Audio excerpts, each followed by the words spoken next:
Coming up on Rugby Wrap-Up, Steve Lewis and Matt McCarthy with an MLR Major League Rugby preview. Brought to you by our friends of the British Council.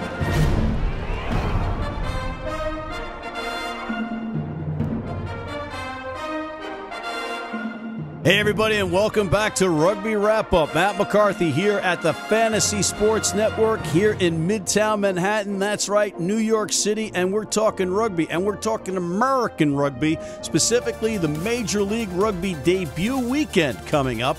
And I've got Steve Lewis on the horn from the Pig and Whistle to give a preview, and we'll give predictions. Steve, welcome.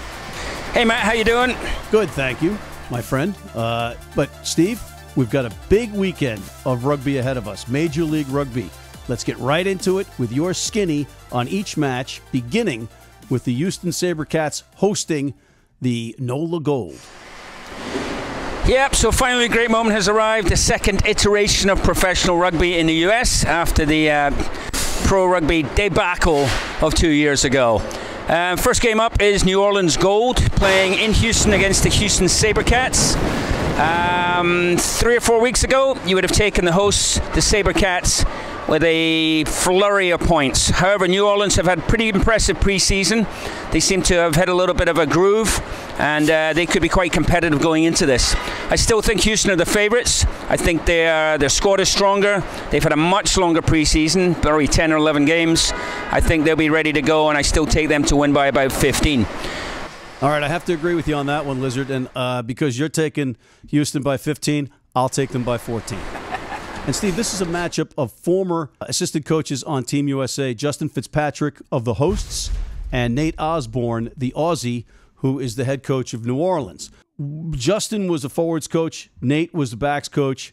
Do you think their relationship and their areas of expertise are going to translate onto the pitch? Yeah, obviously. I mean, coaches put their imprint on a team. Those guys have worked together before, so I'm sure there's a little professional pride there. They'll want to be draw first blood, as it might be. In terms of playing styles, you know, I haven't seen enough of both teams preseason to really comment on that. Okay, the second one is a dandy that we've spoken about previously.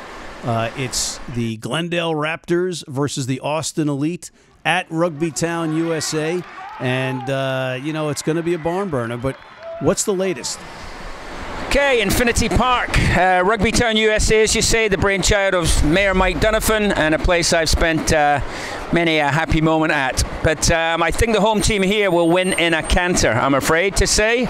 I think Glendale, the Raptors, have, in terms of cohesion, are comfortably the strongest squad. They've got a nucleus of players there who've been together for quite some time now, and they have talent all across the park, from 1 to 15. So I think they're in good shape. They've had a measured preseason, I think 3 games total, but they're under the tutelage of Davey Williams, who knows what he's doing, and I think they'll be well prepared and raring to go in their home opener.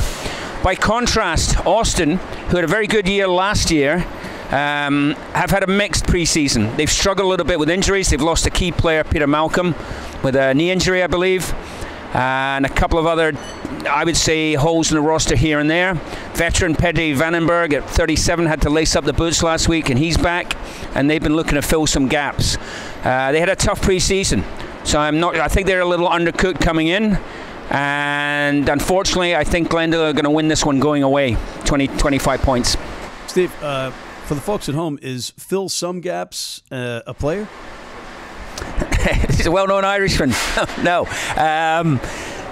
I just think their roster, they've had some injuries. Paddy Ryan, the prop's injured. Malcolm, the hooker's injured. So that's 2 front row players that they will be missing. That's hard to replace any team, anytime. But preseason, really tough. Okay, I'm sticking to my 35-18 Raptors rampage. But there's off-the-field news as well, other than the unfortunate news about Peter Malcolm. You've got Dylan Fawcett, Butch, or the Butcher, coming in. He was just recently of Rugby United New York. They went 3-0. They got their last match up in Toronto was frozen out or snowed out. But he's now in Glendale, and he's a hooker. And you have the incumbent hooker there in Mr. Zach Finolio, who is a USA Rugby Eagle. Where does Fawcett fit in there? Is he going to be playing in the back row or what? They've already got a good back row. To be honest, that was kind of a surprise because Zach Finolio is an excellent operator in that position. Dylan, I know him well, needs to be playing somewhere. I mean, he's, to my mind, Eagles hooker going forward. He can do a turn, he can do a shift in the back row, and he'll certainly add an option there for Dave Williams. But they've got a good back row as is. You know, they've got Evergreen, Peter Dow, they got John Quill, they got some good players, Wanless, good players there already. But the Butcher's a good player to have around. He has a sort of relentless work ethic, and he will push other people all the way. It's a good signing for Glendale, but an interesting one, I have to say. Some eyebrows were raised this week when the news came through. Yeah, and he's also a tested professional rugby player in the USA because he was one of the Ohio Aviators. Yes, he was, and there's, you know, this MLR season was littered. Most of these teams have a profusion of ex-guys who played in pro, and the fun thing, I suppose, for some of them is some of them are teammates that played against each other, and vice versa. So that's going to be fun for a lot of these guys to either play with or against former teammates or opposition. All right, Steve, we have to take a quick break, and I'm going to look up the words canter and profusion, but we'll be back with more MLR rugby right after this. Been blind since I was 4, and I've never seen a beer commercial or a beer label. None of that stuff influences me. I drink beer because of the taste, and my beer's Pabst Blue Ribbon. It has the taste and the flavor. What do you think's on the label? I think there's a naked woman riding on a unicorn, jumping over fire.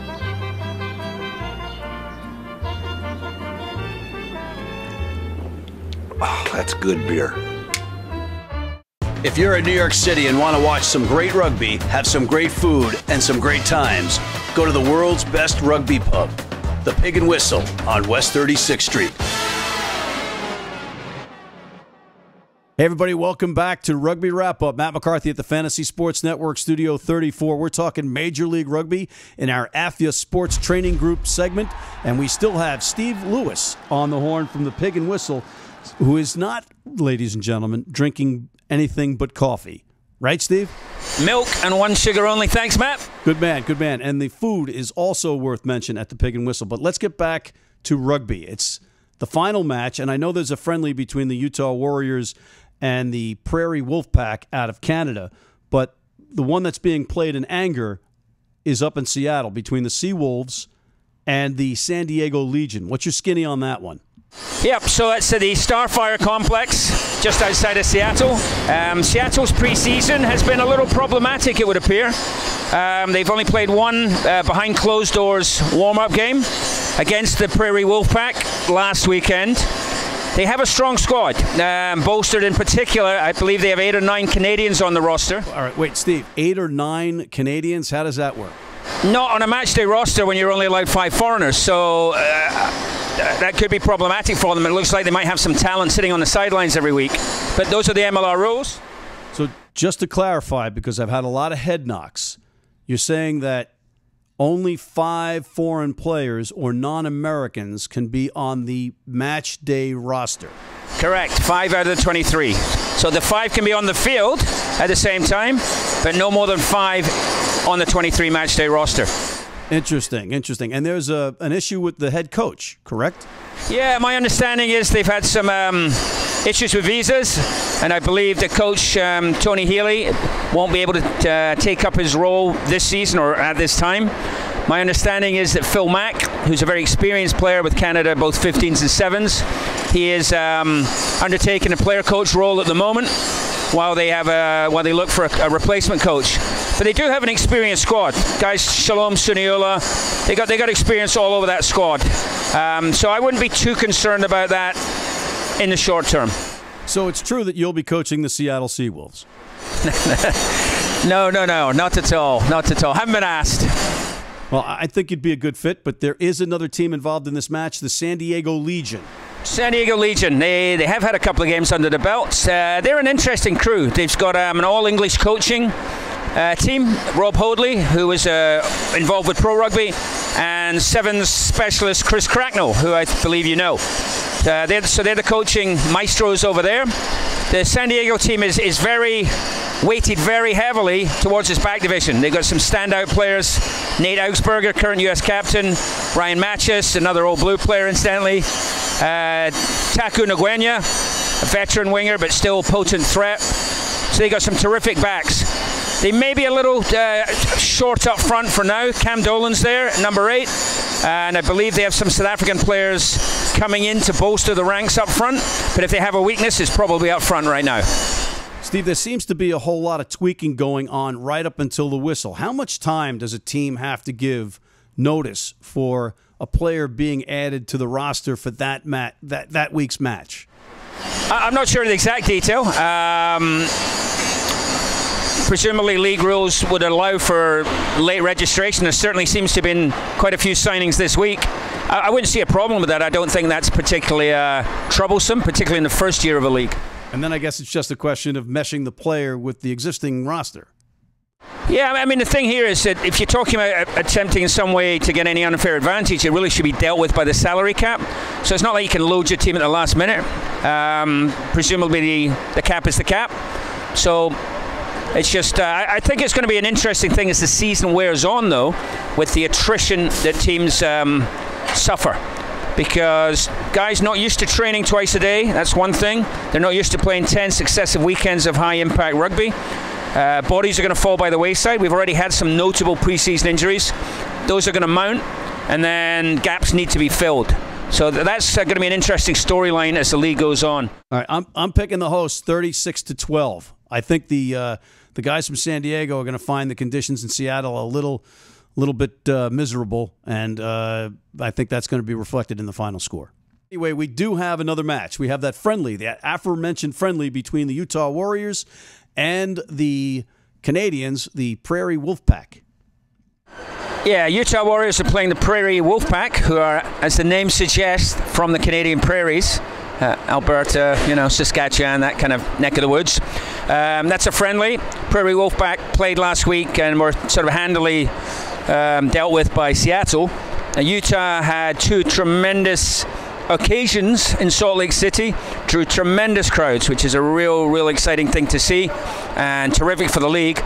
However, on the field, stumbled a little bit, didn't really put in the performance they're quite capable of, so I think they need this game and they'll be all the better for it. Okay, predictions. Who's going to win? I think the hosts, the Warriors, the Americans, are going to beat the Canadians. ABC, always beat Canada. I think Utah will take it. I think they've improved thus far. This is their 3rd outing. I think they'll be comfortable winners. Okay, all right. We are officially out of time about 5 minutes ago, but just give me your final thoughts, briefly. Well, it's been a long time coming. We've missed a year, basically, of professional rugby in the US, so that was a shame. But now we're back. It's bigger, hopefully better, and hopefully permanent. So I'm looking forward to seeing it. I think most rugby aficionados in the country can't wait to get going. It's giddy with anticipation is how I would describe myself. Well, I'm giddy if you're giddy, so giddy up. Giddy up, cowboy. That's right. We're urban cowboys, baby. And on that note, we got a skedaddle on behalf of Mr. Steve Lewis. Thanks very much, Matt. See you soon. Cheers. I'm Matt McCarthy in this AFIA Sports Training Group Major League Rugby segment here at the Studio 34 Fantasy Sports Network in New York City, signing off.